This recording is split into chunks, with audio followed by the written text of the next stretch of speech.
गांव में शिवरात्रि का मेला लगा था। अरे तुम सबको याद है ना, हमारे परिवार में बच्चे के लिए मन्नत मांगनी हो तो सबसे ऊंची चोटी पर स्थित पवित्र शिव मंदिर में जाने की परंपरा है। माँ जी, मैंने तो पिछले दोनों सावन के पहले सोमवार को चोटी वाले शिवलिंग पर जलाभिषेक किया है, तभी तो माँ बनी हूँ। हाँ देख, पिछली बार शिवरात्रि पर यमुना ने जलाभिषेक किया, अब वो भी पेट से है। माँ जी, मेरे महादेव सबकी गोद भरते हैं। सब घर आ जाते हैं। अगली सुबह, मुझे तो महादेव ने 3 साल में 3 बेटे दिए, पर तुम तीनों एक कुल दीपक न ला पाए। एक कुल दीपक तुम लोग ले आते तो चिंता कम हो जाती। सरस्वती को भी लल्ली ही हुई है। माँ जी, इस बार मुझे लल्ला ही होगा।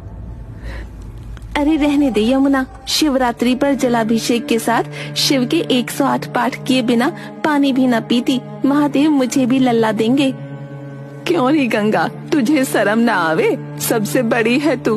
तेरी शादी को 8 साल हो गए, पर तू एक चिड़िया भी पैदा न कर पाई। अम्मा दवाइयाँ ले रही हूँ, जल्दी ही आप दादी बन जाएंगी। अरे अधर्मी, अब महादेव की शरण में जा, इस शिवरात्रि तेरी गोद भी भर जावेगी। सच कहती है माँ जी, अब मैं भी इस बार शिवरात्रि की चोटी वाले मंदिर पर जाऊंगी। पर दीदी, इस बार तो सरकारी घोषणा है कि वहाँ जाने में खतरा है। गंगा दीदी, पहले ही सासू माँ की बात मान लेती। 8 साल हो गए, अब जाने का ढोंग कर रही हैं। अम्मा जी, पहाड़ पर जाना खतरे से खाली नहीं होता, इसलिए न जाती। सबसे बड़ी होने के बाद भी बांझ है, फिर भी तुझे अपनी जान की लगी है। अरे अम्मा जी, न जाने बड़ी भाभी कौन से कुकर्म करके आई है पिछले जन्म में, इसीलिए भोग रही है। गंगा अपने पति सुदेश से, सुनिए जी, मेरी रिपोर्ट ले लीजिएगा, आज मैं मंदिर जा रही हूँ, देर हो जाएगी, डॉक्टर ने बुलाया है। गंगा जल्दी जल्दी सुबह उठकर पहाड़ की तरफ जाने लगती है। तेज बारिश हो रही थी। गांव की चची, क्यों री गंगा, कहाँ जा रही है? शिवरात्रि पर इतनी बारिश, मानो भोले बाबा ने गंगा को जदा से खोल दिया हो।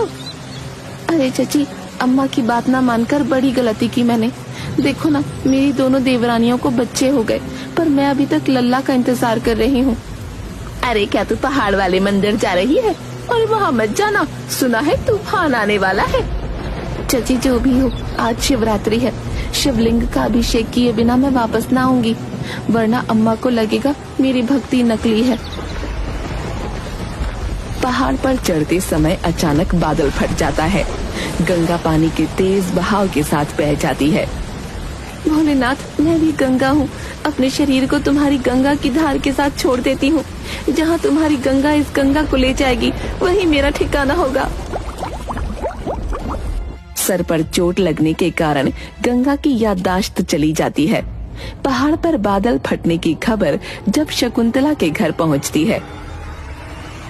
देखो बाबा ने क्या कर दिया, आज ये गंगा प्रभु के चरणों में गई और उन्होंने उसे अपने चरणों में ले लिया। हाय राम, न जाने गंगा दीदी का क्या हुआ होगा। ये क्या हो गया माँ? ये देखो, गंगा की रिपोर्ट आ गई है। वो गर्भवती थी, उसे तो ये खुद भी नहीं पता था। भैया, दीदी सबके ताने सुनकर टूट गई। मुझे विश्वास है गंगा जीजी के गर्भ से ही इस घर का कुल दीपक जन्म लेगा। रहने दे यमुना, सावन का महीना है, प्रभु ने उसकी रक्षा के बदले उसे बहा दिया। मतलब साफ है, गंगा बड़ी पापन थी। माँ जी, आप चिंता न करिएगा, इस घर का कुल दीपक तो मेरी कोख से जन्म लेगा।